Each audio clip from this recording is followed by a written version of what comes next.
New ইয়র্কের নবনির্বাচিত mayor Zohran Mamdani বলছেন, ইসরায়েলি প্রধানমন্ত্রী বেঞ্জামিন নেতানিয়াহু শহরে এলেই তাকে যুদ্ধাপরাধের অভিযোগে গ্রেফতার করা হবে।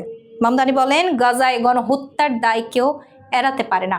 তার এই মন্তব্য আন্তর্জাতিক অঙ্গনে ব্যাপক আলোচনার জন্ম দিয়েছে এবং ওয়াশিংটনে কূটনৈতিক মহলেও প্রতিক্রিয়া দেখা দিয়েছে।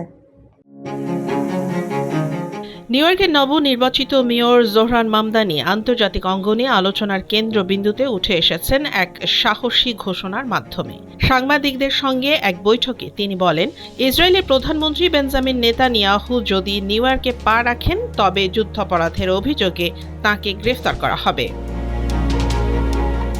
মামদানি বলেন, গাজায় শিশু হত্যা, হাসপাতাল ধ্বংস ও বেসামরিক নাগরিকদের ওপর ধারাবাহিক বোমা হামলা আন্তর্জাতিক মানবাধিকার আইনের সরাসরি লঙ্ঘন। নিউ ইয়র্ক এমন এক শহর যেখানে মানবতার মূল্য সর্বোচ্চ, তাই কোনো যুদ্ধাপরাধীর এখানে স্থান নেই।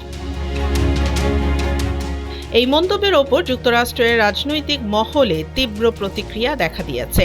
হোয়াইট হাউসের মুখপাত্র জানিয়েছেন, গ্রেফতারের মতো পদক্ষেপ ফেডারেল সরকারের আওতায় পড়ে, স্থানীয় সরকারের নয়।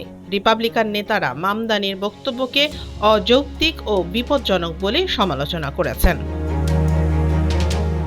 তবে মামদানির সমর্থকরা বলেছেন, এটি একজন মানবিক নেতার নৈতিক অবস্থান। তার এই মন্তব্যকে বিশ্বজুড়ে বহু মানবাধিকার সংগঠন স্বাগত জানিয়েছেন। সামাজিক যোগাযোগ মাধ্যমেও #StandWithMamdani হ্যাশট্যাগে সমর্থনের জোয়ার উঠেছে।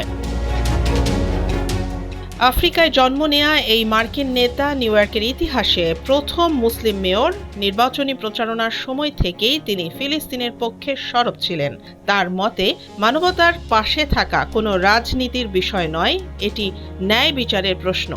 মামদানির এই ঘোষণা যুক্তরাষ্ট্রের পররাষ্ট্রনীতিতেও নতুন বিতর্কের জন্ম দিয়েছে, যেখানে নৈতিকতা ও কূটনীতির সীমারেখা আবারও স্পষ্ট হয়ে উঠেছে।